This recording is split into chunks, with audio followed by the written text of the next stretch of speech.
What can we learn when we reflect on these case studies of people who suffer from dementia and their family caretakers? Is dementia a disease that you catch that one day may be magically cured? Or is dementia a condition that is an extreme case of cognitive decline that we all experience as we approach our 60s and 70s? Why are the dysfunctions of relationships between the dementia patients and their family caretakers enhanced and aggravated by the cognitive decline of the accompanying dementia? Why do caretakers so often tussle with their loved ones who suffer from dementia when they know that their dementia has robbed them of their short-term memory?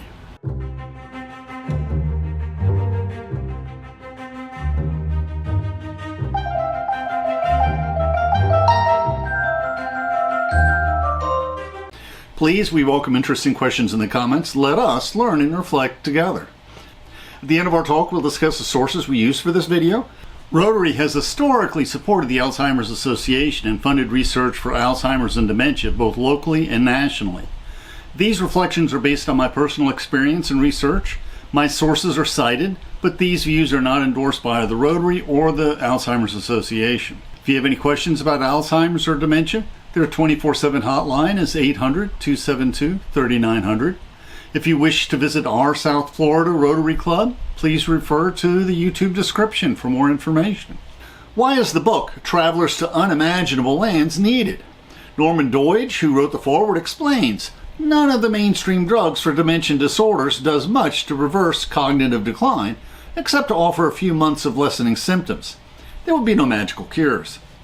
His argument is that the idea that Alzheimer's is caused by excessive amyloid plaques in the brain is woefully inadequate to explain the disease. It's more complicated than that.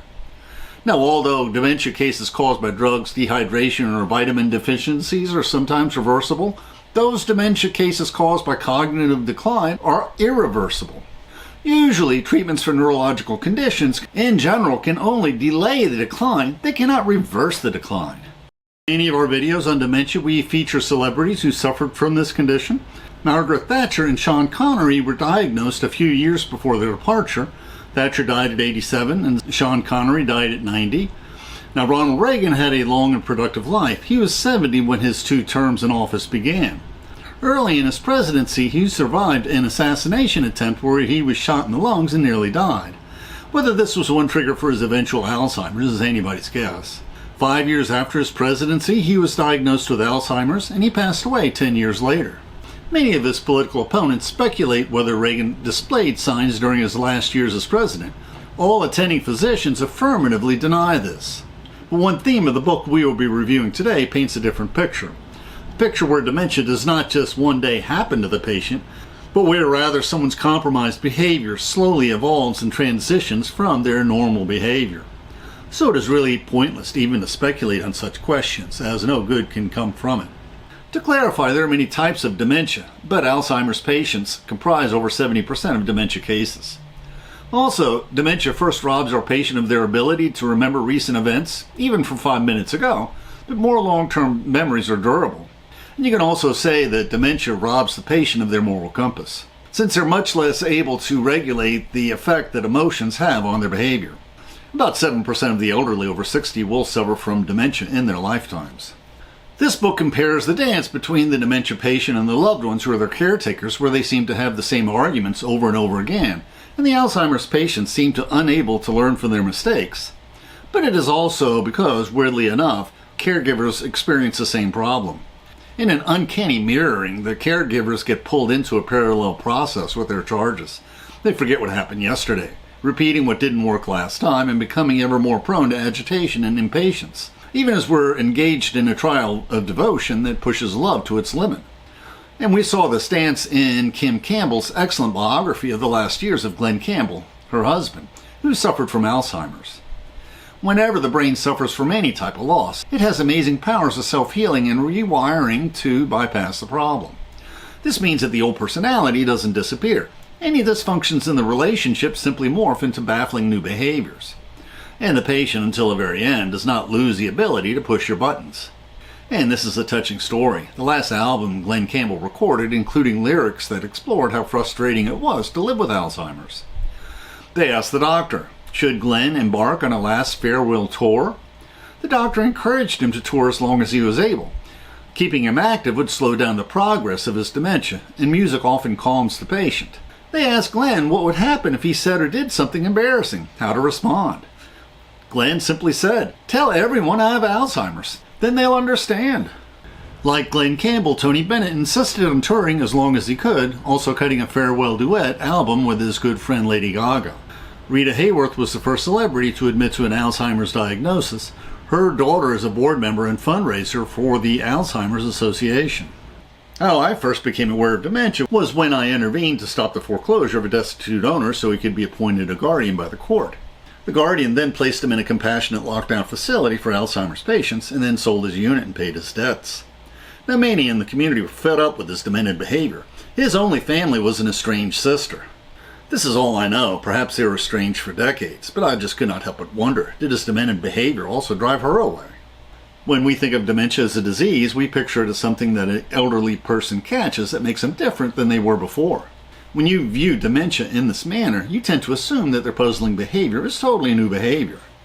But the overriding theme of this book is that this behavior is not totally new behavior. The baffling behavior is their old irritating behaviors that carry forward and evolve into more extreme forms as the condition progresses. All of us have irritating quirks that irritate those around us. Whatever dysfunctions exist in the relationship between patient and caretaker, especially when the caretaker is a loved one, they become more pronounced and intractable as the disease progresses. We all suffer cognitive decline. Many become more forgetful as they get older. For those of us who have always been forgetful, this transition may be less noticeable. Psychologists have proven that everybody's response time, or time taken to solve puzzles, also known as executive functioning, slows considerably in our retirement age in our 60s and 70s and beyond. What is often new behavior is the anger that many dementia patients feel that often causes them to lash out at their caretakers and those around them. These angry emotions are caused by the frustrations of the disease, or may be caused by the patient not being able to take care of themselves. Maybe they haven't eaten, maybe they're not feeling well, maybe they have a urinary tract infection from not drinking enough, and often they haven't been to the doctor in a while. The author, Dasha Piper, notes that the narratives between the patient and the caregiver caused by these dysfunctions can be surprisingly resilient, even in the face of neurological damage. The personality and knowledge that forms our self-image is not easily damaged by dementia. What is affected, however, is the ability to update this self-image. This means that the dementia patient remembers himself as he used to be, but he does not remember how he was yesterday or this morning. Often he loses both his short-term memory and his moral compass, guided only by his raw emotions. When his caretaker is a loved one, they remember the patient as they were before, and often become angry at their behavior, forgetting that they are at the mercy of their dementia. They have little control over their behavior, as their emotions now govern their behavior directly. Then the caretakers feel guilty about their anger.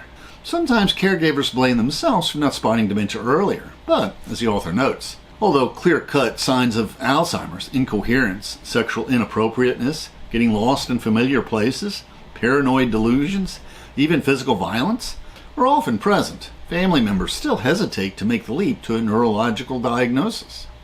And these patterns are seen in the first chapter, where Mr. Kessler, the patient, was a survivor of the Nazi concentration camps. And this was a patient whom early on the author himself had helped take care of. The traumatic experience of these camps made him obstinate, and he was overinvested in and overcritical of his musician son, Sam. Our author says that Mr. Kessler didn't mind Sam making noise in the house, but playing music was no way of making a living. Sam needed to get a job first and play music second. And as Mr. Kessler's dementia advanced, their roles reversed, and Sam became more demanding, becoming angry in response to his father's needling. And the second chapter described Mila, a dementia patient who lived in poverty in Soviet Russia before moving to America. Mila was obsessed with her possessions, and even before her dementia, she would barge into her daughter Laura's room, demanding that she help her look for her stockings or towels. And the author stated that Mila turned her daughter into a secure base that she had been deprived of. For Mila, the world was a chaotic, scary place, and Laura was her lifeline.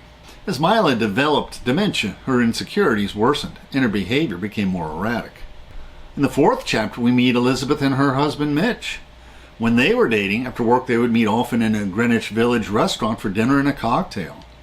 They were married, and after many happy years, Mitch developed symptoms of Alzheimer's.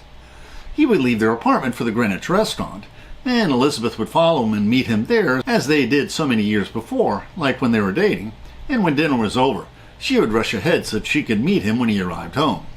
But often when he arrived home, he would not know who she was. One time he even called the police to report the supposed intruder. Now in the 6th chapter we meet Kathy and Frank, who after dementia overtook him thought every day was Sunday. Before he was skeptical, but as his memory began to fail, the prudish, rule-bound side of him emerged. Dementia, Kathy said wryly, had brought out his inner Catholic boy. Frank began to fixate on ritual, insisting that they attend church every Sunday. This would have been fine, but for Frank, every day was Sunday. Sometimes she tried to reason with him. She had the priest try to reason with him. But how can you reason with someone who has dementia? Our author notes that sometimes dementia patients compensate for the illness and vulnerabilities with a kind of extreme piety that makes it hard to see the condition. This aggravated Kathy, who thought that this was just his way of showing off, that this was just for show. Unfortunately, as the disease progressed, Frank gradually stopped seeing Kathy as a complete person. She became a prop, a vessel into which he poured his fixations. So while Frank was able to sublimate his internal chaos by turning to ritual, Kathy had no one and nothing to turn to. Instead, she found herself living with a humorless stranger. Some people are like that who don't have dementia. Frank also constantly watched ball games and movies on the television, and he would get really absorbed. Sometimes he'd yell at the ball players, and he would yell at the characters in the movies, and he would shake his fist at the television. This drove Kathy crazy. When she went into the bathroom to escape, she even thought about leaving him for a fleeting moment, but snapped out of it and returned to the blaring TV living room. She confided to her author. "You know what makes it even worse?" she asked. "As soon as he saw me, his face broke into a huge smile. God, he's always so happy when he sees me, telling me how much he loves me, even though he barely knows who I am anymore. But I can't bring myself to say it back. What's wrong with me? Shouldn't I want to be with him and take care of him?" Frank got worse. He became convinced that thieves were stalking the house, so he locked all the doors and closed all the windows. Kathy lived with this loneliness, caring for Frank for 6 long years. And Kathy blamed herself for trying to correct Frank, telling him that today is not Sunday, telling him that Doris Day is not taking anything off, that Clint Eastwood really didn't shoot anybody in real life. And the author reassured her. Her feelings were not her fault. It can be tough caring for someone with dementia, the author notes. Humans are ultra-social and require others to see the world as they do. This need for a shared reality not only creates a connection to others, but also validates feelings, judgments, and sense of self. Without such validation, we become both physically agitated and cognitively uncertain about what we know and how we are. Moreover, this need for a mutually agreed upon reality is so strong that we naturally overestimate the degree to which other people, especially loved ones, share our thoughts and perceptions. So when a spouse or a parent suddenly sees the world very differently from us, we might intellectually register this as a symptom, but unconsciously feel that an implicit social promise has been broken. We find it difficult to truly believe that loved ones suffering from dementia have lost their free will along with their memory, and that they are hostages to their emotions. And in the 7th chapter we meet Henry and Ida. They loved music. They loved novels. Henry was an architect. When she was in her mid-70s, Ida succumbed to Alzheimer's. Ida started talking to the many photographs of family and acquaintances hanging in the hall of their apartment. Then she started talking to the books they owned. The author remembers. As Henry ruefully observed to me during one of our last meetings, "I suppose I should be happy that she's happy. She has her books and her pictures. When I play music for her, she's in heaven. She doesn't really need anything else." But then he fell silent for a moment. "But how do I get used to the fact that she has no use for me?" Our author concludes, "Indeed, the more I listen to caregivers and the more I read about the brain, the more it occurred to me that the healthy brain's ingrained biases and proclivities make it unequipped in many ways to deal with a cognitively impaired brain. Because of such neurological restraints, I wanted caregivers to understand it was not character flaws that made caregiving so fraught, but rather their own brain's intrinsic workings. Naturally, I hope that they would accord themselves the same forgiveness that they're encouraged to offer their patients. My condominium association now actively seeks to assist those dementia patients in our community. But their initial opposition illustrates how difficult it is for people who accept that those who suffer from dementia are not really responsible for their actions, nor are they responsible for the neglect in handling their financial affairs. And now we'll discuss the sources we used for this video. And we discussed many, but not all, case studies from the medical practice of Dr. Dasha Piper from this excellent book, Travelers to Unimaginable Lands. This is one of those rare books that's accessible to the layman and useful to the clinician. Please scan the footnotes. He has excellent references to many additional sources and observations. These apply both to dementia in particular and how the brain functions in general. Many tendencies in a normally functioning brains are gradually exaggerated in the compromised dementia brain. One footnote refers to the man who mistook his wife for a hat and other clinical tales from Oliver Sacks. Some of these cases are related to dementia, plus other puzzling neurological disorders and their baffling manifestations. These cases often cannot be cured. The family and physician must just simply learn to manage them as best they can. In another footnote, our author is referring to the book Learning to Speak Alzheimer's, and we plan to do a video on these two books in the near future. Another footnote refers to Lawrence Kohlberg, who's an influential psychologist, on the cognitive development approach to socialization.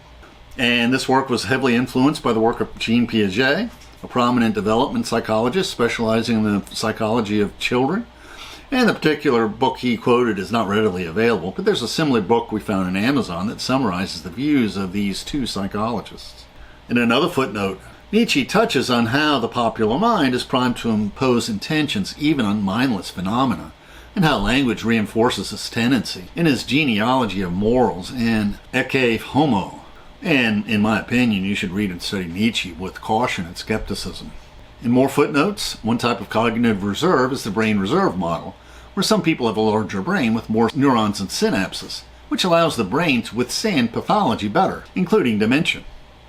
Also, we tend to feel an overestimated conscious will when we act and make decisions. This makes sense because our lack of awareness is a defining feature of our unconscious. Also, our brain has been characterized as lazy or fast or frugal, favoring habit over difficult change. More footnotes, we have a tendency to believe that our perception of the world reflects how it actually looks. As a result, we overestimate our accuracy and objectivity. This bias, called naive realism, holds true for our visual perceptions as well as our day-to-day world views. And this is especially true for those who value research into conspiracy theories on the internet over credible sources. Also, Benjamin Libet measured consciousness, role, and behavior. In this much-debated study, Libet did not believe his studies showed that there is no free will. And we'll also explore this thought in our review of the book, The Man Who Mistook His Wife for a Hat. And in one long footnote, humans tend to use their knowledge, beliefs, and expertise as a proxy for what others feel and believe, which is a side effect of our natural egocentricity in our perspectives. And one example is a false consensus effect, which leads us to think that others share our point of view more than they actually do. The curse of knowledge leads us to overestimate the degree to which people know about something we have learned or are experts in. And this is a tendency that journalists and teachers both fight constantly. And the illusion of transparency leads us to overestimate how many people share in knowing about how we are feeling. In other words, ladies, us men can't read your minds. More footnotes? When dealing with someone's delusions, we sometimes lose patience and cannot resist the urge to correct a delusion when we are tired and in a state of ego depletion. We need self-control when accepting or adjusting to another person's reality because it means overcoming our inherent egocentric perspective. Also, some argue that the reason our brains grew is from the pressures of managing increasingly complex social structures. Our large brains help us to navigate the social world. In other words, it really is challenging to read other people's minds. More footnotes? Our brains are wired to believe or accept things as fact, even when they are nonsense that our mind tries to make sense of. Also, putting yourself in other people's shoes often decreases the accuracy of your perceptions. Rather than trying to imagine what is going on in the head of those with dementia, you should simply ask them directly about their state of mind. However, this is impractical when they are in an advanced state of dementia. I must also mention the excellent website for the Alzheimer's Association at www.alz.org, which we feature in many of our videos on dementia.